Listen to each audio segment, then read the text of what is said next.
How's everybody doing today?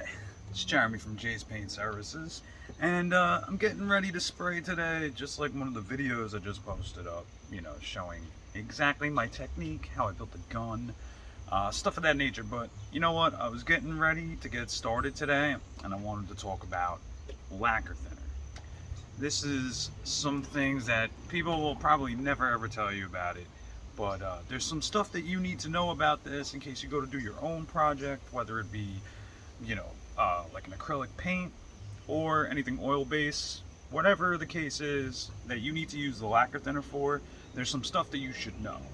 So now, typically, here at the spray booth, I buy this size. This is 1 quart. Sorry about that. We have fucking people driving by. But anyway, this is 1 quart. And typically I buy 1 quart, even though we do high volume worth of spraying. I buy 1 quart, and it costs about $8 to $10 to run the gun every time I come to spray. Now, maybe it's more of a lesson on economics, but there's a reason why I buy 1 quart and not 1 gallon. And the reason being is because lacquer thinner that sits for a long determined amount of time actually goes bad. The strength of it will deteriorate over time. So you might think you're using the gun, using the gun and cleaning it out, and you're going to have plenty of lacquer thinner to do the job. But as this sits for longer and longer, it not only evaporates, but the strength deteriorates dramatically. So if you have this sitting in your garage somewhere on a shelf, because it is a chemical, and it's been sitting there for a while, and then you go to do a project, and let's say it's a couple of months, I'm not exactly sure when it starts to happen, but let's say most people, they leave it in the garage for a decent amount of time. As you let it sit and it doesn't work and doesn't have the strength, it takes more to do the job. So I typically buy the 1 quart, and this isn't like a clean strip ad, obviously. This is just the brand that I've been getting locally, right? So the whole thing about it is, I've been buying this, and it's the reason is because it goes quickly, and I know that every time that I go in, whether it's Ace Hardware, Home Depot, wherever you go and buy it, you know that they're constantly getting in shipments of this. So you know it's going to be fresh every time. So now you might ask, why the hell am I holding a gallon then? Well, it's a good question. So in my particular case, right, I have over 40 doors in there right now, 8 consoles in the back. Like, I have a lot of stuff that I have to spray, and I will go through one of these every maybe 2 or 3 times I go to spray. So I know that this 1 gallon isn't going to sit for longer than a week. I will be able to go through it, and maybe that's the lesson on economics, right? It's cheaper to buy the 1 gallon than it is to go and buy this. So now it's $5 to spray the gun. But that's not always the case, because like I said, if this sits for too long, it essentially won't even work as good as it's supposed to. So I figured I would let people know. And then another thing, it's super important how you dispose of this. Most people won't even tell you. I bet you the guy at Ace Hardware won't even tell you, and you can go in there and ask him and see what he says.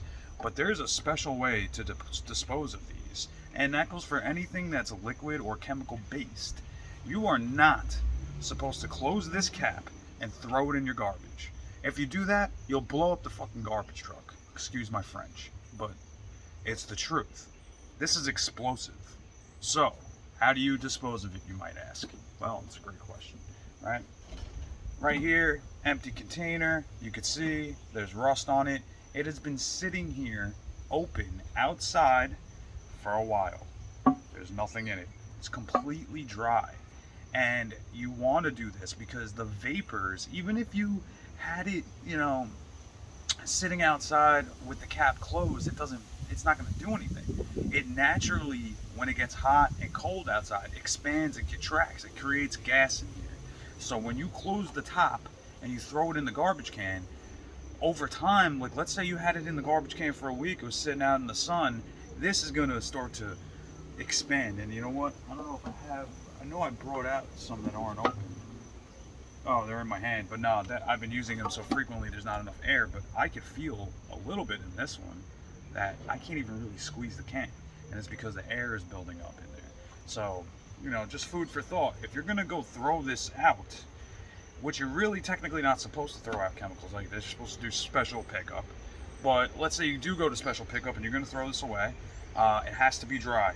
So you have to leave it open. And once you know that it's dry and it's been sitting for a while, you could even drill a hole at the bottom. You know, nothing's going to happen because there's nothing in here. But don't go drilling a hole while this is closed, I'll tell you that. And that's just some thought for you. And then also anything else that's liquid based, if you go to throw it away, you should be pouring it into sawdust and making sure that it becomes a solid. You're not supposed to throw away liquid, whether it's water-based paint, lacquer thinner, mineral spirits. You're not supposed to throw away a liquid.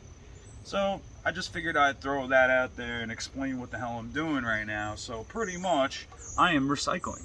I am reusing my older cans so that every time I go and spray, I have one full one ready to go. And now I'm saving money because I picked up a 1 gallon. But if you were to do your own projects and your own small projects, you typically want to get one at a time. And you know what, it might not sound like that's going to do the job, but this goes a long way, especially when it's fresh. You can tell the difference between pouring fresh lacquer thinner into, let's say you went and sprayed today, right? Open up the case real quick. Let's say you go and spray today, you know, and you want to clean the cup. If you look at my cup, it's spotless. And that's because I used a fresh lacquer thinner. All I got to do is pour it in and it's going to take the paint right off the walls. And you don't really need much.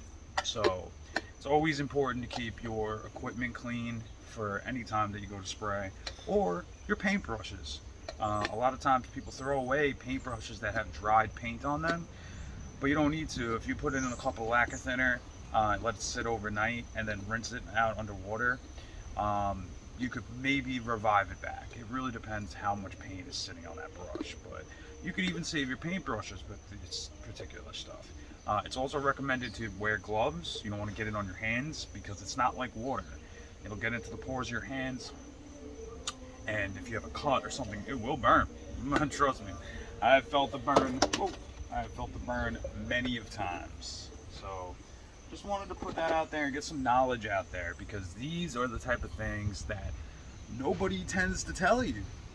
And I guarantee you go into your Home Depot and you ask how to throw this away, they're not going to tell you the right thing. So I wanted to put that out there, and I'm going to be doing a video today about spraying more doors. And I figured the last one would be something nice so people could see the technique, how I move my hands, how I get this stuff done. Alright, so anyway, I'll check in with you later, and thanks for tuning in. If you have any questions, feel free to call, ask, leave an email, comment, and as well as if you need something done or sprayed and you're local to the area of Jay's Paint Services, please reach out. You know, we would love to help you and get your stuff done. Alright, thanks.